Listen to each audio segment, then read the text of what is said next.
Ya saya pikir saya bisa mensejahterakan banyak orang, tapi akhir endingnya saya ditipu dan komplotan itu memfitnah saya, membuat opini, bahkan mereka menggunakan legalitas perusahaan saya untuk menguntungkan dirinya sendiri gitu. Saya tragis banget, gue di sini kayak karyawan mereka, ternyata mereka menggunakan perusahaan gue dan ini semua sebenarnya punya saya, barang saya gitu. Pelaku-pelaku seperti ini sudah melakukan observasi kepada calon korban, ya, memberikan informasi, oh ini orang begini, ini pedagang pemula, ini nggak ngerti ini.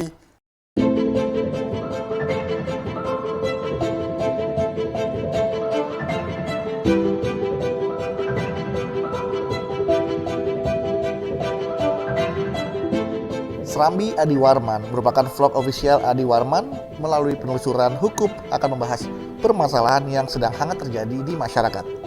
Vlog ini bertujuan menghadirkan permasalahan keadilan untuk semua dari sudut pandang hukum.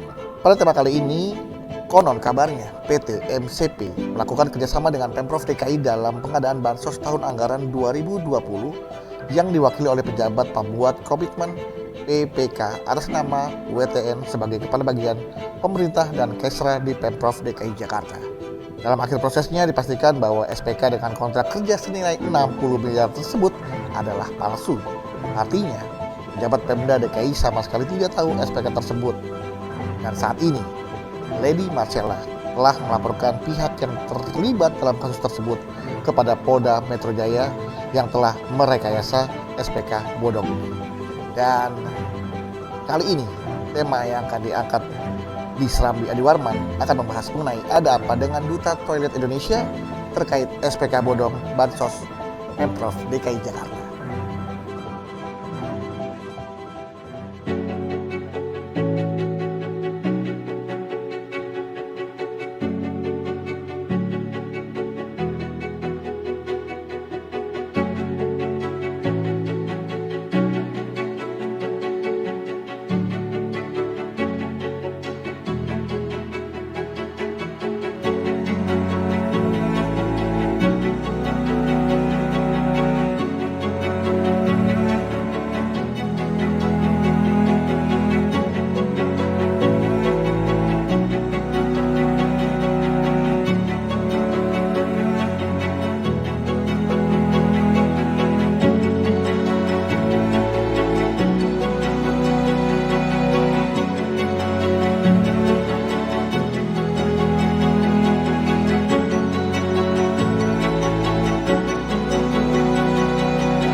Assalamualaikum warahmatullahi wabarakatuh, sahabat Serambi Adi Warman dimanapun berada. Pada episode Serambi Adi Warman kali ini, saya hadir sebagai host tamu. Dan senang sekali karena hari ini, ya, narasumber saya juga sudah hadir. Saya akan langsung perkenalkan. Yang pertama, sudah ada saudari atau Ibu Lady Marcella, yang merupakan entertainer, artis, penyanyi, sekaligus pengusaha muda, yang saat ini menjabat sebagai seorang direktur PT Marcella Cahaya Permata atau PT MCP. Ya. Dan sedangkan narasumber saya kedua adalah narasumber tuan rumah, ya, beliau adalah ahli hukum yang saat ini menjabat sebagai Sekretaris Dewan Penasihat DPN Pradi dan tim ahli Dewan Pertimbangan Presiden Republik Indonesia, dan beliau juga mengajar pada program PKPA di berbagai universitas, yaitu Bapak Adi Warman. Assalamualaikum. Assalamualaikum Bapak. Waalaikumsalam warahmatullahi wabarakatuh. Assalamualaikum. Sehat Mas? Ibu Lady sehat, alhamdulillah Pak. Ibu Lady sehat? Sehat Mas Bedu. Aduh Pak, Bapak kok ada-ada aja nyuruh saya bawain acara kayak gini? Ini pertama kali saya bawain acara seperti ini loh, Pak. Justru yang pertama kali itu yang akan diingat Mas Bedu seumur hidup. Wah iya benar Pak. Kalau berhasil Pak, kalau sukses saya nggak bisa tidur seumur hidup Pak. Saya bukan bilang berhasil atau tidak berhasil, tapi saya bilang diingat seumur hidup. Pengalamannya ya Pak ya? Iya. Oke. Dan ini nuansa ini sangat luar biasa. Mudah-mudahan Serambi Adi Warman dengan host yang pintar, cerdas, lucu, Amin. yang sangat luar biasa akan mewarnai Serambi Adi Warman ke depannya. Amin. Yang selama ini kan serius terus Mas Bedu. Iya, Ada Mas Bedu nih, saya aja gemeteran juga nih. Wah Pak. Bukan gemeteran apa, takut diajak lawak. Oh, saya pikir Bapak kebetulan belum makan. Baik Pak, di sini sudah ada Ibu Lady. Saya panggil Ibu atau Mbak nih? Atau saya panggil pihak yang berwajib? udah ketemu pihak yang berwajib udah ya? Udah hampir setiap hari. Hampir setiap hari. Mbak Lady, ini tadi sudah jelas dibawa judulnya ini benar-benar saya terkejut membaca judulnya Mbak Lady. Ini apa namanya? Ada apa dengan Duta Toilet Indonesia terkait dengan SPK bodong Bansos Pemprov DKI Jakarta? Sebelum kita bahas SPK bodong, apa kabar toilet-toilet di tempat pariwisata kita nih? Kabarnya 70% kurang baik. Kurang baik ya? Terutama di ada apa- destinasi pariwisata. Apa posisinya ada yang terbalik atau ada yang duduk, ada yang tidur toilet? Kurang bersih ya? Ujungnya jarang juga, jadi kan udah lama ditutup ya tempat-tempat pariwisata gitu kayak gitu kan udah lama ditutup, jadi mungkin kurang diperhatikan. Kurang bersih. Banyak sekali toilet kotor di tempat pariwisata kita ya? Ya kalau di Dan Jakarta sih nggak terurus. saya lihatnya sih Seperti itu. lumayan banyak gitu. Di daerah sama aja sih karena pandemi COVID kali ya, jadi banyak orang yang nggak dipekerjakan. Lebih kotor mana tuh toilet pariwisata sama pejabat-pejabat korup? Mungkin kalau nanya hal tersebut bisa tanya langsung ke ini ahlinya ya. Wah, Pak jelas Adi lah, ya. beliau sudah bukan ahli lagi. Ketua Gerakan Nasional Pemberantas Korupsi. Pemburu atau pemberantas, Pak? Pemberantas korupsi. Pemberantas korupsi. Kalau saya ditanya tadi korupsi dengan toilet, saya meminta kepada masyarakat buanglah sampah di mulut koruptor. Iya. Luar biasa. Slogannya. Quote baru dari Pak Adi Warman. Buanglah sampah di mulut koruptor. Berarti benar koruptor itu kan pasukan oranye juga ya Pak ya? Iya. Rompinya yang orange Pak. Dia Lebih bukan bersih pasukan bukan orange pasukan daripada oranye, tempatnya. Tempatnya, ya betul-betul. Oke, Bu Lady, cerita dong. Ini bagaimana Bu Lady bisa istilahnya tertipu lah ya, langsung aja kita bilang tertipu, karena di sini Bu Lady mendapatkan kerjasama dan yang dihasilkan adalah SPK bodong. Gimana tuh ceritanya Bu Lady?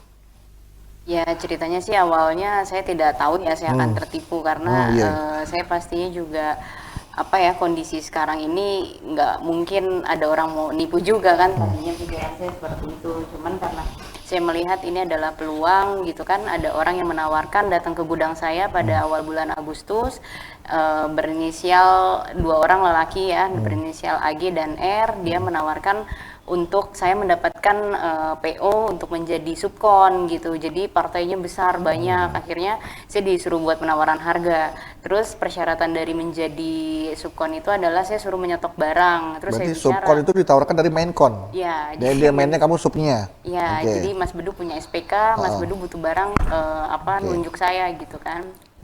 Terus pada akhirnya saya bicara, saya belum dapat PO, saya belum dapat SPK, masa saya suruh nyetok barang, tapi mereka akhirnya datang lagi di hari berikutnya, Bu, kami lelaki, itu 4 orang, jadi inisialnya macam-macam lah gitu ya. Terus kami lelaki, kami gentleman agreement, ketika nanti barang ibu tidak terserap, kami janji akan menjualkan barang Tanggung tersebut, jawab lah. bertanggung jawab. Sampai akhirnya itu pun tidak terrealisasi.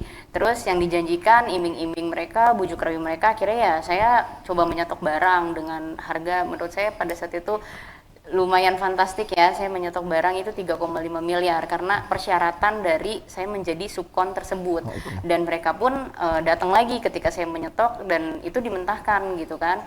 Pada saat dimentahkan dengan alasan Bu, kita nggak butuh barang ibu karena kita sudah bisa langsung order ke pabrik loh. Kemarin kenapa saya disuruh stok? Saya bilang seperti itu. Akhirnya dia bilang ya udah Bu, kalau ada nanti yang menawarkan SPK atau pekerjaan lain, kami standby nih. Ini rekening koran kami. Saya sampai ditunjukin rekening koran gitu kan, itu puluhan miliar, dan ada dana yang memang sudah standby sekitar 80 miliar seperti itu. Sampai akhirnya ada yang menawarkan saya SPK. Saya karena pikir udah dijanjikan, terus saya bisa ambil, ya saya udah aman nih. Wah, pas banget nih ada yang nawarin SPK. Terus juga kemarin saya ditawarkan, ya udah saya coba gitu. Akhirnya saya diminta ke datang balai kota. Terus di situ kita ada penandatanganan. Terus di situ juga sebelum ke balai kota saya dijanjikan sama orang tersebut dikenalkan dengan beberapa jajaran dewan direksi yang di mana katanya duitnya standby di bawah bantal 80 miliar.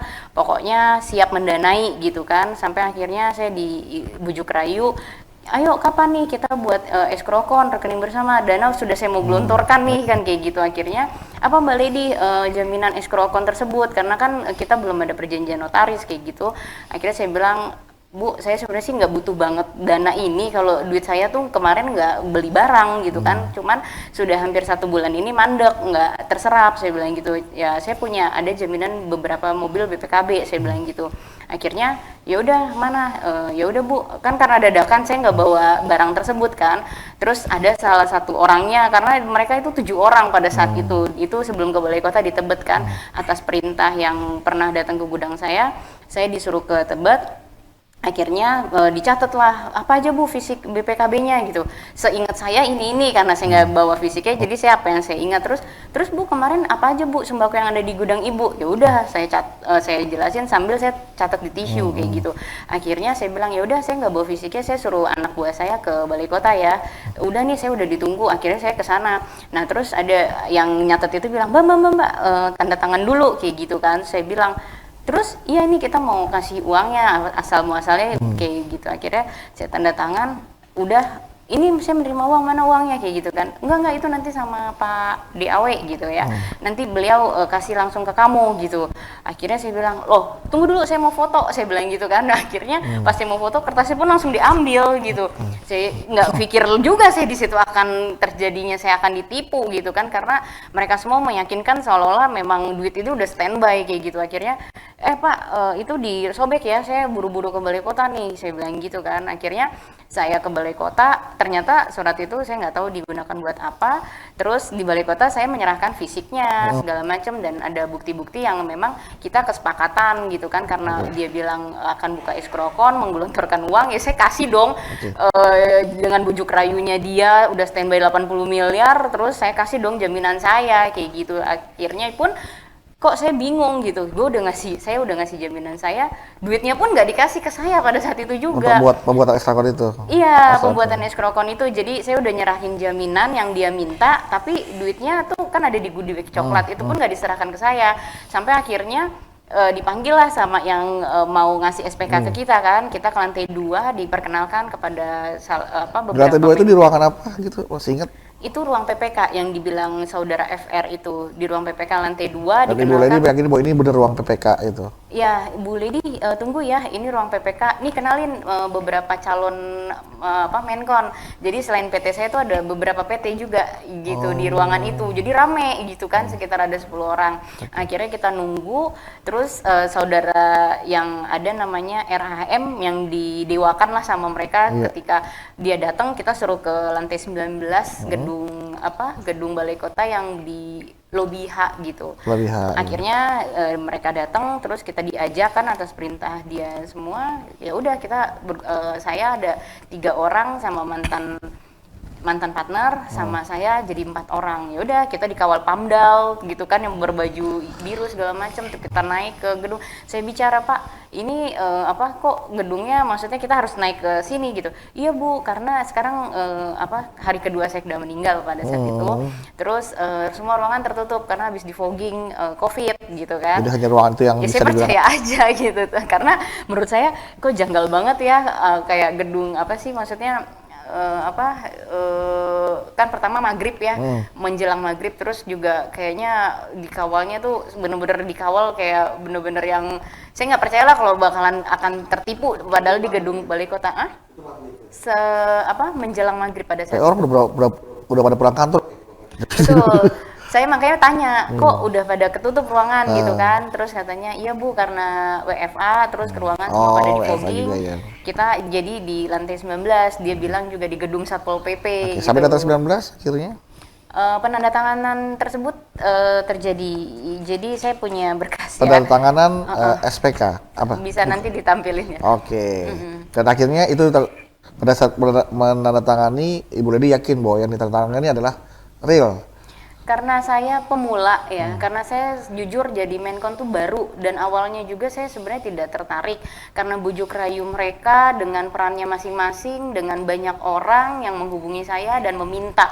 Saya akhirnya saya ingin mencoba gitu, sampai saya dibilang daripada subkon mendingan Menkon, jadi kamu bisa naik derajat kayak gitu kan. Sampai akhirnya saya tanda tangan, saya nggak mikir PPK-nya ada atau enggak, dan waktu itu saya juga tanya, Pak ini ada yang sudah tanda tangan Pak Widya Pak ada dibilang PPK WTH gitu ya. Terus mana? Iya Bu, dia lagi WFA. Nanti Bu ketemu ketika dia udah nggak WFA, terus dia juga lagi di luar kota, lagi dinas. Akhirnya ya saya percaya terus, duit itu langsung diserahkan dengan mantan partner saya sendiri, terus SPK asli saya diambil sama mereka semua. SPK asli diambil? Jadi saya nggak pegang apa-apa, saya nggak pegang uangnya, bahkan saya nggak lihat fisiknya, saya hanya ngeliat sebuah goodie bag, dan SPK asli pun langsung diambil sama mereka, dibawa sama mereka. Gimana saya mau ngecek kan gitu. Jadi banyak banget yang meyakinkan saya pada saat itu sih. Dan akhirnya sampai Bu Lady tahu bahwa Bu Lady itu tertipu? 4 Februari tahun 2021 sih, karena kan mereka selalu kayak menahan saya untuk, kan saya bicara ayo kita sama-sama cek kayak gitu, tapi dia bicara udahlah emang kita orang bodoh mau kerja sama nggak cek dulu, tentunya kita punya tim untuk cek dulu, kerja sama kita nih puluhan miliar, kita bukan orang bodoh tanpa sepengetahuan kamu, kita punya orang dalam pastinya kita cek dulu kan gitu. Akhirnya ya udah sekali, terus kedua kali juga ayo kita cek sama-sama kan SPK asli ada di kamu kayak gitu kan. Terus mereka menahan saya lah, intinya udahlah Mbak kamu nggak usah ribet gitu kan, toh juga kita udah cek kok kayak gitu. Sampai akhirnya saya inisiatif sendiri pada saat 21 Januari saya mengirim surat, terus saya diundang resmi datang ke BP2BJ, dan keluar terbitlah bahwa SPK tersebut memang tidak diterbitkan oleh Badan Pelayanan Pengadaan Barang dan Jasa. Artinya disitulah Ibu Lady tahu bahwa SPK itu bodong. Iya, di situ di 4 Februari 2021 itu, karena surat resmi, dan saya juga sudah ketemu langsung kepada Kepala Badan BP2BJ dan sudah klarifikasi itu semua. Itu aja sih. Pak Adi Warman, bagaimana dari sudut pandang hukum ini, kasus yang menimpa Ibu Lady ini sepertinya kok bisa kasus penipuan terjadi di wilayah pemerintahan provinsi gitu Pak, ada dalam sebuah instansi gitu. Apakah memang ini terstruktur, orang luar yang memang nekat masuk ke dalam, atau memang ada bagaimana Pak menurut Pak? Pertanyaannya bagus sekali ya, Mas Bedu ya. Kalau kita kaitkan video tadi dengan cerita Mbak Lady dan pertanyaan Mas Bedu, itu ada beberapa hal yang perlu saya sampaikan. Akan tetapi sebelum sampai kepada apa yang mau saya sampaikan, terlebih dahulu saya menyampaikan rasa empati kepada penderitaan Bu Lady, perjuangan Bu Lady dalam menggapai keadilan sebagai korban daripada tanda petik, kalau itu betul semua korban penipuan. Penipuan? Ya, mungkin bisa dibilang sindikat. Akan tetapi bicara tentang penipuan, menurut teori hukum pidana, itu ada dua sudut pandang yang harus kita perhatikan. Yang pertama, penipuan menurut Kamus Besar Bahasa Indonesia. Menurut Kamus Besar Bahasa Indonesia, penipuan itu cara mengecoh, proses cara mengecoh, ya, dengan menggunakan berbagai macam upaya, ya, agar orang terkecoh, agar orang tertipu. Tadi disampaikan Bu Lady ini sering terkecoh, yakin ternyata nggak benar.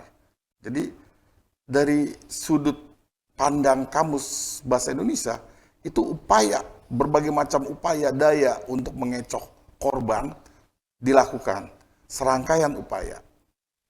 Yang kedua dari sudut pandang yuridis, Hukum. ya. Penipuan tidak dikenal dalam istilah yuridis, nomenklatur yuridis. Dikenal hanya di pasal 378 dalam buku kedua bab 15 Kitab Undang-Undang Hukum Pidana. Jadi hanya ada satu pasal yang mana orang menyebutnya adalah pasal penipuan. Padahal sesungguhnya ada beberapa unsur yang harus dipahami dalam pasal tadi. Kalimat dalam pasal itu kurang lebih bunyinya begini, barang siapa. Ya, barang siapa artinya siapa saja sebagai subjek hukum di situ. Dengan maksud mens rea-nya apa? Ya, dengan maksud jadi untuk menguntungkan orang lain atau dirinya sendiri. Ya, di situ akan terlihat. Tapi kata kuncinya melawan hukum. Ya, dengan memakai nama palsu, serangkaian kata-kata bohong, ya, dengan tipu muslihat dan lain sebagainya dilakukan. Itu untuk apa? Ada keuntungan di situ, ya, dengan menyerahkan barang, menyerahkan sesuatu barang atau uang atau menghapus piutang dan lain sebagainya, membuat hutang. Nah, jadi konteks itulah yang bisa kita kaitkan dengan cerita dan video tadi. Unsur-unsur tersebut terpenuhi. Ya, kalau udah unsur terpenuhi, tinggal kita lihat pelakunya berapa orang sih? Tadi disebutin inisialnya banyak. Artinya A, B, C, D. Berarti komplotan, sindikat. Nah, ini pemerintah harus mewaspadai. Jangan sempat instansinya, gedungnya dipakai oleh oknum-oknum yang tidak bertanggung jawab. Pengamanannya harus diperketat. Ya, apalagi dilakukan setelah karyawan kantor tadi pulang. Saya yakin para pelaku ini tahu persis lokasi, ruang, dan situasi di Pemda DKI. Kekosongan inilah yang digunakan untuk melakukan penipuan. Kalau mungkin ketat atau ada CCTV dan lain sebagainya, itu tentunya tidak mungkin terjadi. Kalau dia lakukan jam 9 pagi, tidak mungkin terjadi karena orang lagi sibuk, lagi bekerja. Tapi kenapa dilakukan sore hari? Sebagian sudah pulang atau lagi bekerja di rumah dilakukan itu. Jadi sudah benar-benar terencana. Dan perbuatan ini sesungguhnya bukan hanya masuk pada pasal penipuan. Selain pelakunya banyak, nanti masuk pasal 55, ya, ikut serta, ada yang membantu juga di situ, pasal 56. Dan yang tidak kalah pentingnya, ini adalah perbuatan berkelanjut, konkursus. Ya, di pasal 63, ya, 64 KUHP ada konkursus realis, konkursus idealis. Di situ perbuatan berlanjut. Pada saat perbuatan berlanjut begini, hakim akan memutuskan hukuman yang paling berat. Nanti dilihat yang paling berat hukuman apa.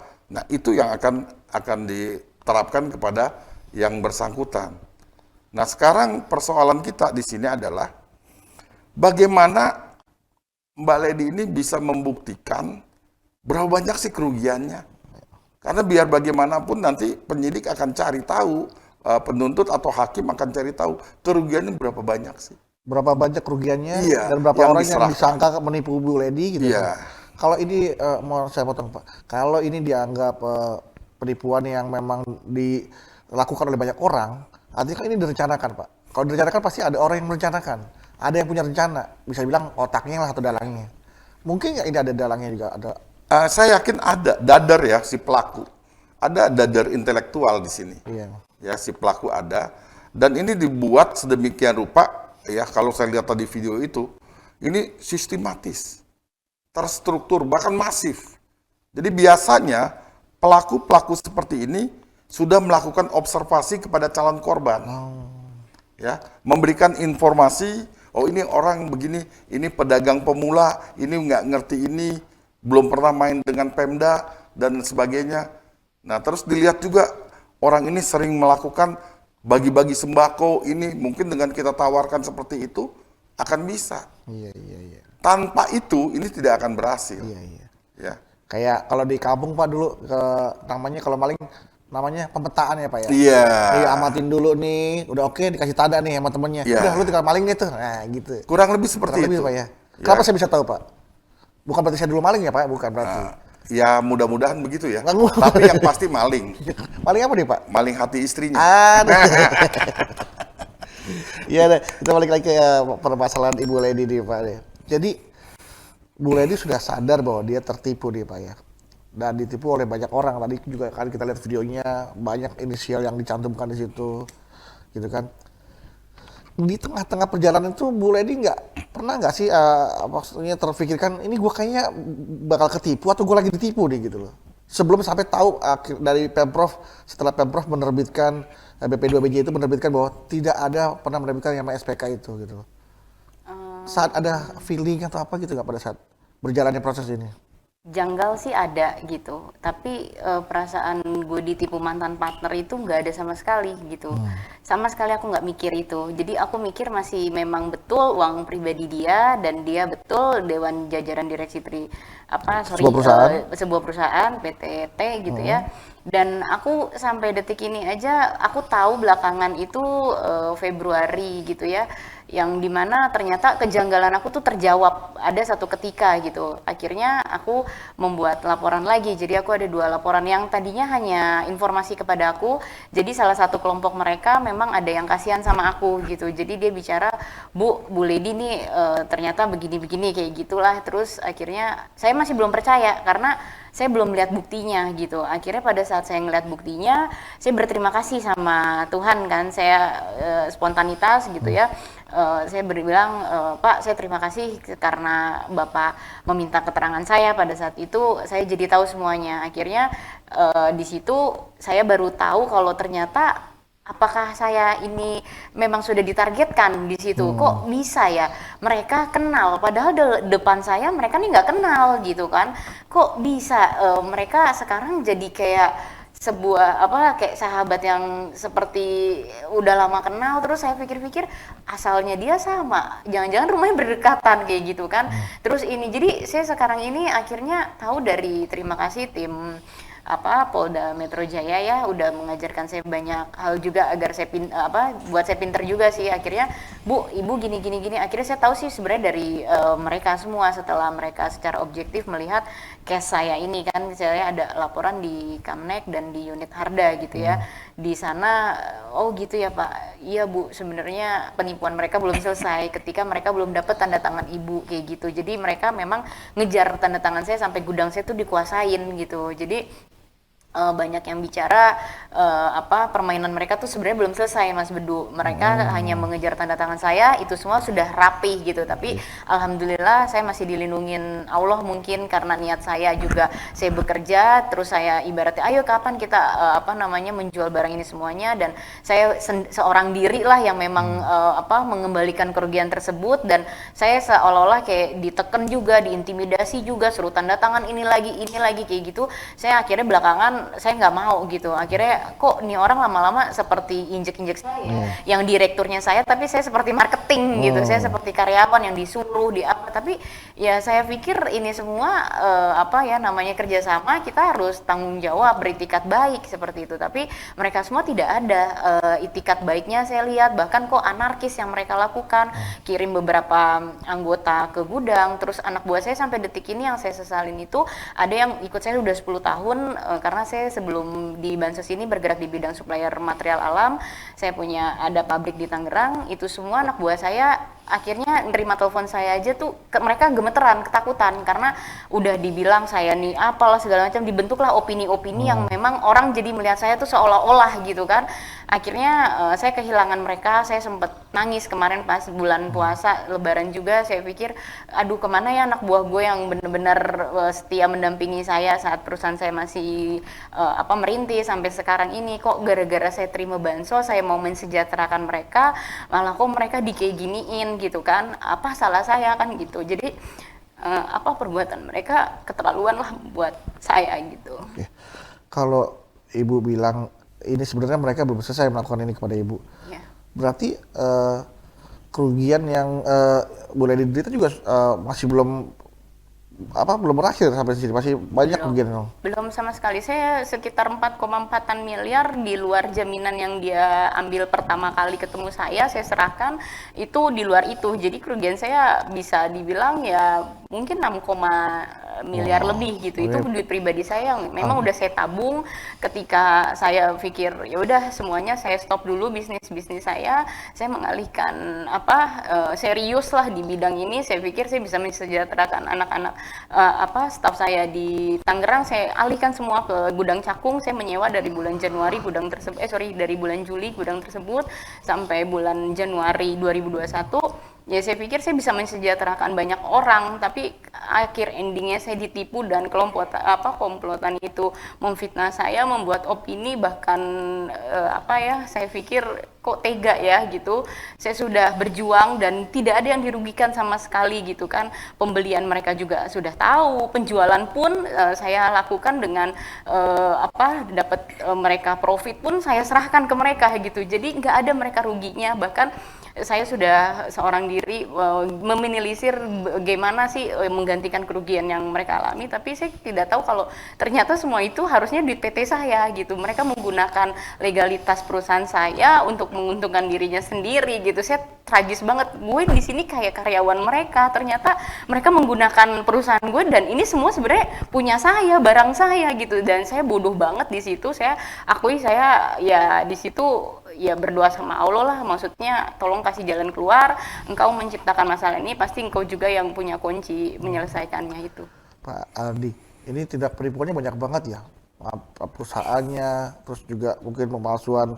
Wah, nggak tahu deh, saya mungkin Pak Aldi lebih jeli menangkap di mana-mana aja letak tindak pidana penipuan yang dilakukan oleh orang-orang yang berhasil nih mengelabui Bu Lady ini. Ya, betul Mas Bedu ya. Saya melihat ada beberapa poin dari apa yang diceritakan Mbak Lady ini. Yang pertama, memang ini terkait dengan SPK, tapi tidak berhenti di situ. Dia sudah bodong itu SPK, masih ada lagi yang serangkaian penipuan lain. Yaitu tadi saya lihat katanya menggunakan nama PT-nya untuk minjem uang dan lain sebagainya. Mungkin di situ tadi saya lihat juga di video itu ada penandatanganan akte ya, atau mungkin bisa digunakan nama PT untuk pinjam uang, pasti menggunakan legalitas akte kuasa direksi. Nah, akte kuasa direksi ini yang bisa digunakan oleh mereka untuk pinjam uang. Nah, Bu Lady tahu atau tidak? Kalau Bu Lady tidak tahu, itu akan persoalan baru lagi. Jadi ada rangkaian-rangkaian terus, tapi yang jelas kerugian yang ditimbulkan dari 378 ini sudah terpenuhi. Mens rea pelaku sudah terpenuhi, serangkaian kata-kata bohong terpenuhi, pelakunya, ya dadernya itu sudah terpenuhi, yaitu yang disebutkan inisial-inisial tadi. Tinggal dijuntokan kepada pasal 55. Bukan sekedar itu, nanti penyidik harus berani menggunakan Undang-Undang TPPU, Undang-Undang Nomor 8 Tahun 2010. Pencucian uang itu ya? Ya, uang dari hasil kejahatan itu. Ya, karena minjem uang ke fintech, ya. Nah, uangnya berapa banyak atas nama ini, fintech juga mungkin rugi. Tapi fintech mungkin nggak berani melapor karena barangkali fintech ini izinnya nggak jelas dan lain sebagainya. Iya. Atau pertimbangan-pertimbangan lain. Sehingga ini yang merasa dirugikan, dia melakukan pelaporan. Jadi banyak, ada beberapa item, saya ulangi ada beberapa item, selain tadi SPK, ada lagi tindak pidana yang menggunakan perusahaannya untuk meminjam uang. Dokumen-dokumen yang di situ juga saya yakin ada dokumen yang mungkin asli produknya, tapi substansinya palsu. Kenapa itu saya berani katakan? Karena tidak mungkin itu bisa diterima oleh fintech kalau itu palsu di formalnya. Administrasi palsu lagi. Ya, pasti formalnya benar, substansinya yang dipalsukan. Oke. Mengerikan sekali ini, sangat mengerikan. Saya sih berharap Pemda DKI untuk berhati-hati menjaga gedungnya, jangan digunakan oleh orang-orang yang tidak bertanggung jawab. Betul. usaha Mbak Lady sampai sejauh ini untuk mendapatkan keadilan atau istilahnya merebut kembali, mengambil kembali apa yang sudah mereka ambil itu apa? Sampai sejauh mana, Mbak Lady?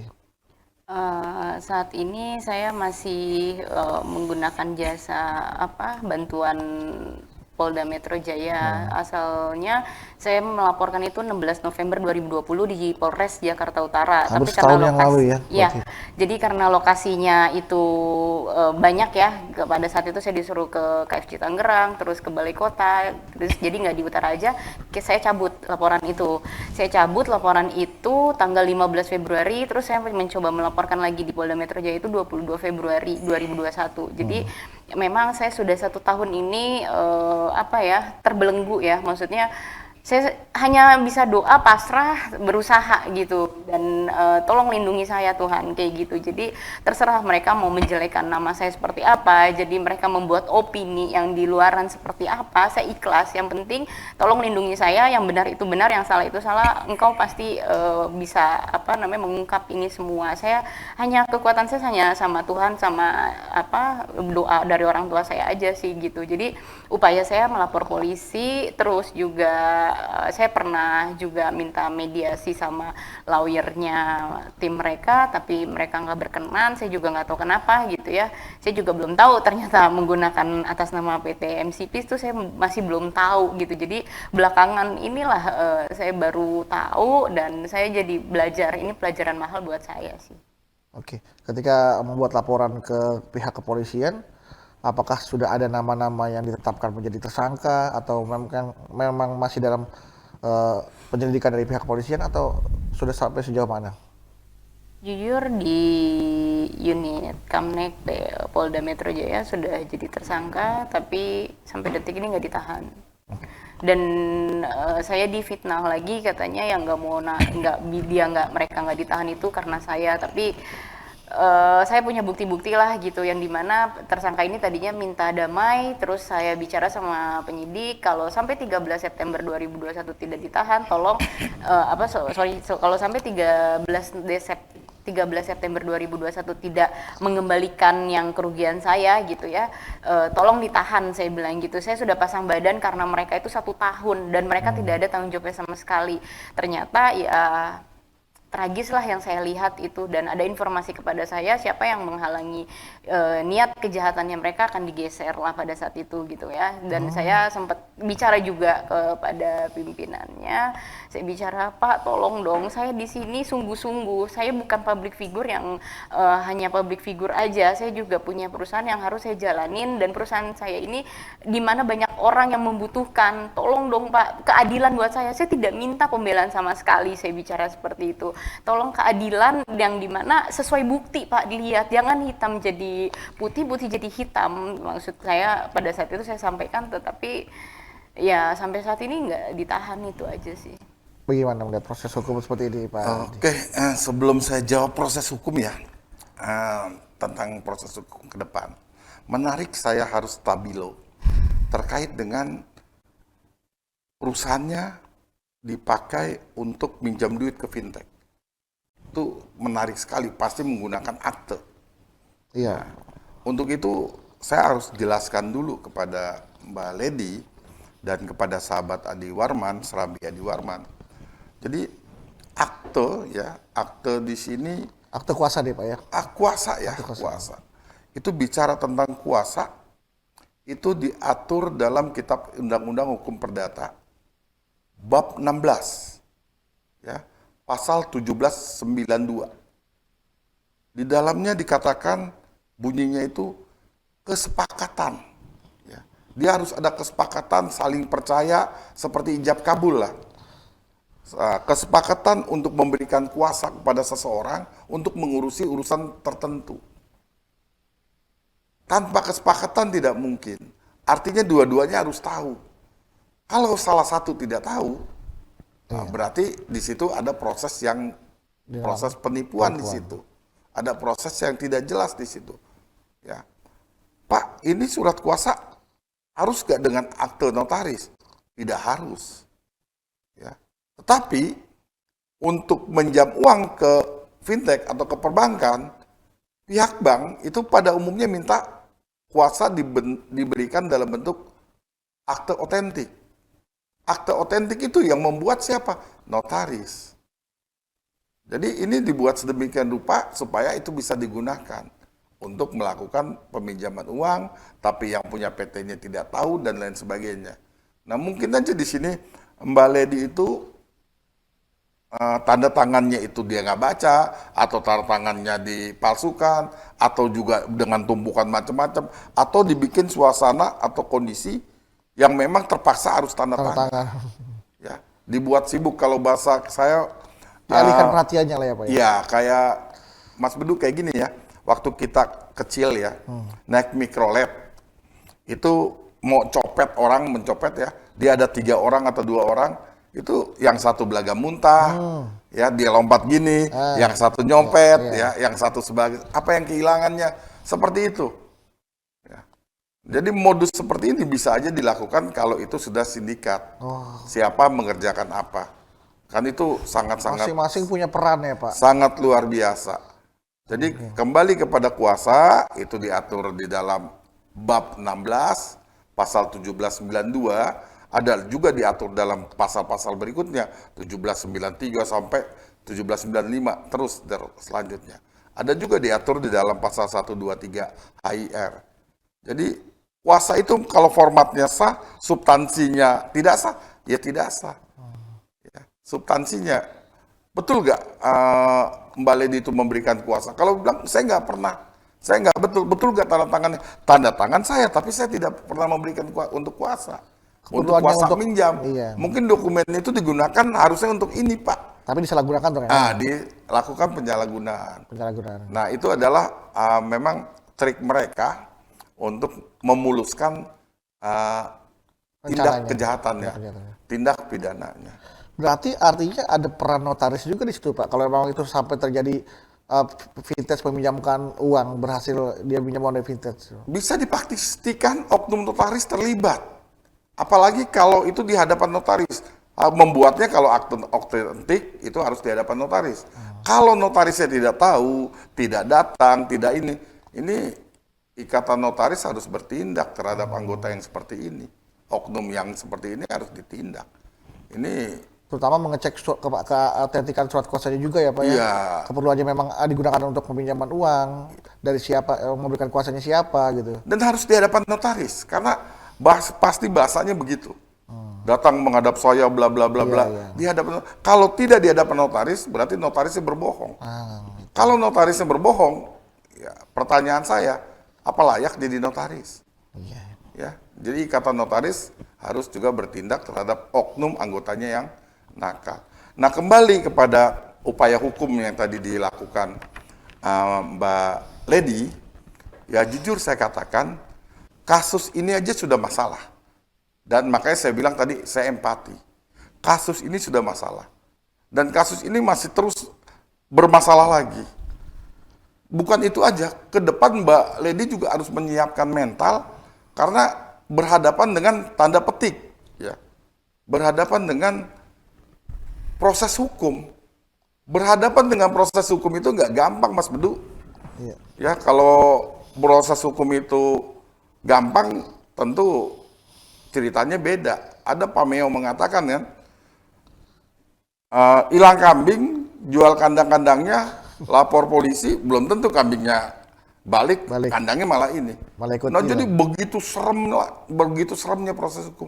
Nah, ini harus dihadapi oleh seorang ratu toilet Indonesia. Duta toilet Indonesia. Kalau ratu toilet mahkotanya toilet di sini. Iya, ya. Saya suka salah-salah tuh antara duta dengan ratu gitu ya. Iya. Kan biasanya kalau dia yang diambil menjadi duta, dia pernah melakukan kesalahan biasanya Pak. Oh, melakukan pernah kesalahan. melakukan pakai narkoba jadi duta narkoba. Gitu ya. Atau mungkin Bu Lady pernah salah pakai toilet akhirnya jadi duta toilet. Bisa jadi. Jadi harus dihadapi proses hukum yang sangat luar biasa. Saya berharap ya proses ini bisa para penyidik terutama saya berharap banget ya bisa menggunakan hukum acara KUHP itu secara murni dan konsekuen. Undang-Undang Nomor 8 tahun 18 ya, itu benar-benar konsekuen bisa dilakukan. Ditambah lagi bukan itu aja, saya minta Perkap Peraturan Kapolri nomor 6 tahun 2019 itu benar-benar dijalani secara konsekuen dan bertanggung jawab, presisi, profesionalnya benar-benar dikedepankan. Ya, Makanya kan selalu salam presisi. ya, ini harus dibuktikan, Harus jangan dibuktikan, ngomong aja. jangan cuma salam aja ya Pak ya. Ya, Pak Kapolri sudah mencanangkan itu, salam presisi. Kalau kelakuannya tidak presisi atau dalam melakukan penyidikan ini tidak Profesional. berdasarkan Perkap, profesional, akuntabel dan sebagainya, itu sangat kita sesalkan. Yang persoalan saya barusan saya dengar dari Mbak Ledi bahwa tersangkanya tidak ditahan. Saya kaget. Kok bisa?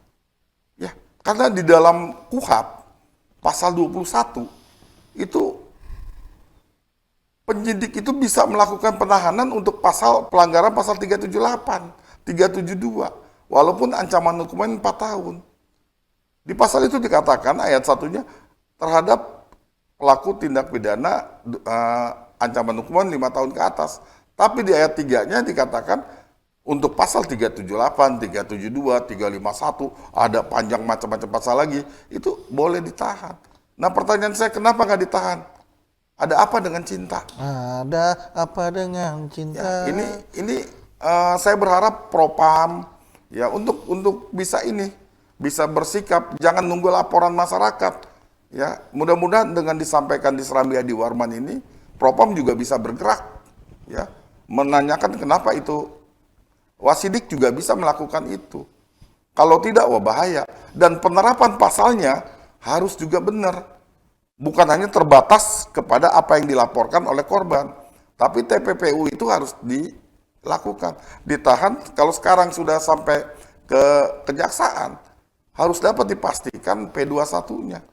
Kalau harus dikembalikan lagi, terus di situ ada hal-hal yang belum diperiksa dan lain sebagainya, ini mencerminkan bahwa penyidik itu belum presisi. Belum presisi. Ya, ini harus ditanya dengan. Kalau sudah P21 kan bisa segera disidangkan ya Pak? Kalau sudah P21 bisa segera disidangkan. Saya berharap kepada Mbak Ledi itu mentalnya dikuatkan, ya supaya kuat karena gelombang ini, ya kalau saya sering bicara harus semangat karena badai pasti berlalu, hujan pasti berhenti, banjir pasti surut. Dengan doa dan kekuatan keyakinan, dengan tentu bukti-bukti yang ada, saya yakin dan percaya masih banyak yang bisa dilakukan oleh Mbak Ledi, dan masih banyak juga, tadi jangan kecil hati ya, ada penyidik yang tidak tahan, masih banyak penyidik yang baik, masih banyak jaksa, hakim yang lurus. Nah nanti kalau ketemu dengan oknum penyidik yang nakal, ya, oknum hakim yang nakal, oknum jaksa yang nakal, laporkan ke GNPK. Nanti GNPK akan melakukan klarifikasi terhadap oknum-oknum tadi. Luar biasa. Ya, jangan khawatir itu. Ya Mas Budu ya. Siap Pak. Ini saya mendapat pelajaran baru terutama di bidang hukum nih Pak ya. Artinya bahwa memang dimanapun kita bertemu dengan pihak-pihak apapun di instansi manapun, pasti ada yang baik, ada yang buruk, ada good cop, ada bad cop, ada hakim baik, ada hakim buruk, semua Pak ya, dalam bidang apapun. Bahkan penceramah juga ada penceramah yang baik, ada penceramah yang buruk. Pelawak ada nggak? Pelawak semuanya buruk Pak. Semua buruknya. Kecuali Mas Bedu. Iya, jadi mudah-mudahan nih proses atau upaya yang dilakukan oleh Bu Ledi untuk mendapatkan keadilan ini bisa segera terwujud. Keadilan bisa segera didapatkan, dan seperti tadi Pak Adi sampaikan bahwa yuk ini para Propam untuk mengusut apakah betul ada pihak-pihak atau aparat-aparat penegak hukum yang tidak menjalankan tugasnya sebagaimana mestinya, tidak profesional dan tidak presisi, sehingga merugikan masyarakat yang harusnya mendapatkan perlindungan, terus juga mendapatkan pelayanan ya, yang memang sudah menjadi haknya untuk masyarakat Indonesia yang sedang mencari keadilan untuk mendapatkan pelayanan yang terbaik dari pihak aparat penegak hukum. Baik nanti juga hakimnya ya Pak ya, jaksanya juga, dan untuk Bu Ledi, semoga banyak pihak yang mau membantu, apalagi ini sekarang eranya era digital Pak, media sosial. Ketika ini terekspos, Ya kan, apalagi juga ini pelajaran juga buat instansi yang rumahnya dikotori, yang kantornya dikotori oleh oknum-oknum yang bekerja sama untuk melakukan hal tidak baik, yaitu Pemprov DKI Jakarta, harus bebenah juga. Jangan sampai mencoreng nama baik Pemprov DKI Jakarta karena telah terjadi aksi tindak pidana, ya, kejahatan yang dilakukan secara terstruktur, masif dan juga sistematik. Ini benar-benar Seperti alami. seperti yang boleh dialamin. Ya Bukan kan? maksudnya kejadian semua itu alami sampai saya terkecoh, itu nggak mungkin mereka Ya. seperti itu. Karena banyak orang-orang yang berperan, Pak. Bahkan dan ternyata ya seperti yang tadi di video ditayangkan bahwa pejabat pembuat komitmen adalah bukan orang yang menjabat. Ternyata orang lain yang berprofesi sebagai supir ambulan. Ya. Kok bisa ya supir ambulan bisa tiba-tiba naik jabatan jadi pejabat pembuat komitmen? Karena Aneh lagi satu. Tadi juga saya lihat ada politron. Saya baru dengar tuh politron. Politron itu istilah apa? Istilah apa tuh? Polisi yang ada di sinetron. Masa Allah. Jadi dia sebenarnya ekstras atau kita bilang figuran, dikasih seragam polisi, berperan sebagai polisi untuk menangkap penjahat di sinetron. Dan dia kata ikut-ikutan di sini. Nah, ini pada nggak pernah ketemu syuting ya Bang? Waktu itu. Jadi waktu Waktu itu syuting. kan anak buah kita diusir semua di gudang, politron itu masuk gitu kan. Oh. Terus ada orang kepercayaan saya bicara, "Bu, ini dia pernah dengar nama Ibu Lady Marcella, kayaknya artis ya kan gitu." Terus iya kenapa? Saya pernah syuting loh sama dia di SCTV gitu kan. Dulu saya jadi polisinya kayak gitu kan. Terus Bu Lady setahu saya orangnya baik banget kayak gitu. Terus saya nggak percaya Bu Lady kayak gini. Akhirnya dia janjian sama anak buah saya di luar kan. Terus difoto. Nih Bu orangnya gini, sempat ngomong sama saya, "Bu, saya bagi kerjaan dong. Kamu disuruh siapa?" Dia sebutlah ada disuruh salah satu dengan mantan partner itu, gerombolan komplotan itu kan. Akhirnya saya bilang, jangan-jangan yang disuruh sama mereka yang ngebrimob itu juga kita nggak tahu identitasnya, Kopassus juga nggak tahu identitasnya, sedangkan Politron ini yang tahu karena saya kan sinetron gitu kan, waktu itu main sinetron di SCTV sama si Politron itu. Jadi saya pikir wow, luar biasa gitu. Itu aja sih. Jadi nggak sama apa maksudnya, nggak beda sama yang memang perekayasa SPK. Dia kan pakai baju Satpol PP tetapi supir ambulan seperti itu. Pelajaran lagi buat para penonton Serambi Adi Warman juga nih, bahwa ya orang kalau ingin menipu pasti buru-buru ya Pak ya. Iya. Selalu tergesa-gesa untuk apa yang diminta tuh dipenuhi. Iya, betul. Seperti yang ada beberapa lampiran juga ya. Tolong buru-buru transfer, Ibu Lady tadi bilang. Iya, yang tadi mereka Kalau nggak aku bilang hold nih. mau nggak cepetan kita buka escrow account, cepetan ke bank, nyuruh saya seperti itu kan. Itu ya? Soalnya dana mau saya alihkan nih gitu kan. Terus dana kita udah standby, kapan nih mau digelontorkan kayak gitu-gitu. Jadi saya pikir alhamdulillah sih pada saat itu saya tidak silau ya. Saya kayaknya masih janggal nih gitu. Jadi saya masih belum setuju lah dengan akte waktu itu kuasa direksi sempat dia sodorkan buat pembukaan escrow account, saya belum setuju. Tapi nggak tahu kenapa dia merekayasa sendiri isinya dan ya saya dikelabui banget lah di situ gitu. Jadi terstruktur sekali kinerja peran-peran masing mereka. Jadi ada sutradara, ada pemain, ada peran utama, ada figuran, dan seperti benar-benar sinetron gitu. Oke, berarti Pak Adi terakhir sebelum kita tutup acara hari ini, untuk Ibu Lady ada saran atau mungkin masukan agar Bu Lady itu benar-benar bisa mendapatkan keadilan dan apa yang menjadi haknya bisa kembali didapatkan, apa yang hilang bisa kembali ke Ibu Lady, dan juga ini pelajaran apa yang bisa kita berikan kepada penonton di rumah nih? Oke, terima kasih Mas Bedu. Sebagai sekaligus closing statement kali ya. Iya betul. Oke, untuk Mbak Lady, saya berharap untuk kuatkan mental karena masuk dalam proses hukum itu sangat berat. Bahkan saya sering bicara dengan berbagai macam teman saya. Kalau bisa hindari proses hukum, hindari bermasalah dengan hukum, hindari berurusan dengan rumah sakit, hindari berurusan dengan bengkel mobil mewah resmi. Karena di 3 institusi tadi, nilai uang, tanda petik, nyaris tidak ada. Artinya, banyak mafia yang bermain di situ. Ya, jadi harus dikuatkan mentalnya. Ada mafia hukum yang bermain di situ. Ada mafia di rumah sakit, mafia obat di situ. macam-macam. Jadi kuatkan mental. Tapi saya yakin dan percaya masih banyak polisi atau penyidik atau jaksa penuntut hukum, penuntut umum dan hakim yang baik. Dan saya minta kepada para penegak hukum, terutama mereka yang melakukan penyidikan kasus ini, luruslah. Ya, kalau nanti tidak lurus, ya kalau Mbak Lady nanti lapor ke GNPK, kita akan klarifikasi kepada Kapolri. Ya, kita akan tanyakan, kita minta juga gelar perkara khusus di Biro Wasidik sana, di Mabes Polri tentunya. Sebenarnya ini ada apa sih? Tidak ditahan aja saya bingung. Ya, tidak ditahan tuh, maaf ngomong ya. Ya. Tanda petik, di situ udah ada aroma tidak sedap. Pasti ada transaksional, tanda petik oleh oknum. Ada kesepakatan lain. Ya, itu harus ditelusuri. Ya. Jadi sekali lagi kuatkan mental itu. Dan buat Pemda, ya berhati-hatilah. Jangan sempat gedungnya yang dibangun sedemikian rupa bagus, mahal, digunakan oleh oknum-oknum yang tidak bertanggung jawab untuk melakukan kejahatan. Ya. Nah ini para penyidik juga sebaiknya juga bisa lakukan rekonstruksi di sana. Sebenarnya gimana sih, ya kan? Faktanya seperti apa sih? Tapi itu nggak dilakukan.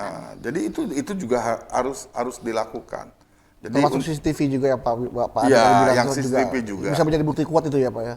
Petunjuk. Ya, petunjuk. Kalau CCTV hanya untuk tipikor aja, dijadikan alat bukti, di luar tipikor hanya sebagai petunjuk dari hakim. Ya. Berikutnya, closing statement saya kepada masyarakat, terutama pengusaha muda, jangan gampang terbujuk rayu dengan cuan, bahasa ininya cuan ya, peluang ya. Dengan nominal. Iya, peluang bisnis yang akan diraih dengan keuntungan yang besar. Apalagi dikondisikan sedemikian rupa. Berbisnislah sebaiknya yang tidak terlalu ada janji yang nggak benar gitu ya, yang menggairahkan. Berbisnislah secara normal. Ya kalau niat kita untuk membantu, peluang itu sudah digunakan oleh orang lain, ya sebaiknya langsung mawas diri, stop. Kenapa saya katakan itu? Karena pasti akan terus dilakukannya. Jadi sekali lagi kepada para pengusaha muda, tetaplah berkarya, tetaplah semangat, dan hindari mafia perdagangan, mafia SPK, mafia pengadaan barang dan jasa, mafia dimanapun ada. Ya, hindari itu. Apabila ada yang tidak wajar atau yang mendesak, hentikan urusan itu dan langsung berkonsultasi kepada aparat kepolisian terdekat. Nah, itu saja yang dari saya. Closing statementnya. Ya, dari Bu Lady mungkin ada yang ingin disampaikan. Yang tadi Pak Adi Warman bicara kan heran gitu ya, kenapa kok nggak ditahan seperti itu. Saya juga heran. Terakhir saya tanya kepada penyidik di unit Kamnek ya, Mas, apakah sudah ditahan SPK aslinya? Saya bicara gitu, kan dia sudah jadi tersangka, terus SPK itu harus ditahan karena gara-gara SPK itu biang kerok babak belur saya gitu kan, nggak ada yang mengalami, saya seorang diri gitu. Disita kali ya? Disita gitu maksudnya ya. Tapi penyidik malah, oh ya Bu, belum saya periksa, belum lupa. Terus saya tanya lagi, sudah rekonstruksi. Jadi kok kita nggak disuruh rekonstruksi? Jadi saya bisa undang mantan partner segala macam kan, posisi duduk di mana segala macam. Kita akan membuat memang benar-benar realnya. Gitu. Kalau sudah dilakukan, kalau sudah dijadikan tersangka, artinya sudah dimintain keterangan dong Pak ya. Pak Adi. Ya pastinya minta keterangan. Dan 2 alat bukti permulaan yang cukup sudah dapat. Tapi yang pertanyaan saya itu, kenapa mungkin ditahan? 2 karung pertanyaan, ya bukan 1 karung, 2 karung pertanyaan. Kenapa tidak ditahan? Ada apa? Ya. Jadi seperti diombang-ambing dan yang memuluskan niat buruknya mereka pun digeser gitu. Jadi sangat tragis saya lihat saya di sini sampai bicara, saya hanya minta keadilan, saya nggak minta pembelaan. Kenapa saya sendiri tidak ada lawyer? Padahal saya pakai 4 lawyer saya bicara seperti itu. Tapi saya mau belajar seperti apa sih supaya saya nggak supaya saya nggak ditipu lagi, nggak dibodohin lagi. Jadi saya tahu capeknya berurusan dengan hukum, saya bicara seperti itu. Ya saya sampai bicara dengan Pak Adi Adi, mungkin kalau orang lain ya Pak, saya nggak tahu gitu. Saya mau ngasih efek jerah kepada mereka, jangan rakyat lain atau masyarakat lain merasakan apa yang saya rasakan. Saya seorang ibaratnya ya masih public figure gitu ya, punya suara lah untuk di media sosial. Saya miris banget gitu, saya digituin gitu kan, tapi apalagi masyarakat yang tidak punya kemampuan apa-apa, saya nggak tahu gitu. Jadi jangan sampai ada korban selanjutnya selain saya, itu aja sih. Mudah-mudahan harapan Ibu Lady bisa tercapai, bisa terwujud, keadilan bisa didapatkan. Seperti yang tadi Pak Adi bilang bahwa berhati-hatilah dalam berbisnis, karena di dalam setiap bidang ada saja oknum-oknum yang memang berniat jahat terhadap kita ya Pak ya. Dan sekali lagi Pak Adi, terima kasih sudah membantu Ibu Lady memberikan pencerahan untuk permasalahan hukumnya, dan juga penonton Serambi Adi Warman yang telah menyaksikan acara ini. Mudah-mudahan banyak pelajaran yang bisa diambil agar tidak mudah tergiur oleh bujuk rayu orang yang ingin berniat jahat kepada kita. Berbisnislah sewajarnya, jangan tergiur oleh keuntungan yang besar, padahal ternyata itu adalah justru malah merugikan kita. Bu Lady, ya, semangat seperti Pak Adi bilang, mudah-mudahan bisa mendapatkan keadilan yang sesungguhnya. Tapi kalau Pak Adi bilang keadilan itu ya memang harus diperjuangkan. Betul, kita doakan supaya beliau tidak gila loh. Oh iya Pak. Ini berat sekali bebannya. Benar-benar. Ya, saya takutnya kalau sayang kan kalau orang cakep gila kan. Itu semua karena doa orang banyak. Betul. Ya, kita sama-sama pemirsa kita doakan semoga Ibu Lady dikuatkan mentalnya dan diberikan kesehatan agar bisa memperjuangkan kasus ini sehingga mendapatkan keadilan yang sebenar-benarnya dan kembali bisa mendapatkan haknya yang sudah hilang. Amin. Amin. Sekali lagi Pak Adi, terima kasih. Terima kasih kembali. Assalamualaikum. Ya, terima kasih, dan terima kasih juga telah menyaksikan Serambi Adi Warman. Saksikan terus Serambi Adi Warman karena banyak hal-hal yang bisa kita pelajari, hal-hal baru yang bisa kita ambil, permasalahan yang bisa kita petik hikmahnya. Saya Bedu, mohon maaf kalau ada yang salah-salah. Saya pamit undur diri. Insya Allah kita ketemu lagi di episode berikutnya, tentunya hanya di Serambi Adi Warman. Assalamualaikum warahmatullahi wabarakatuh. Waalaikumsalam warahmatullahi wabarakatuh.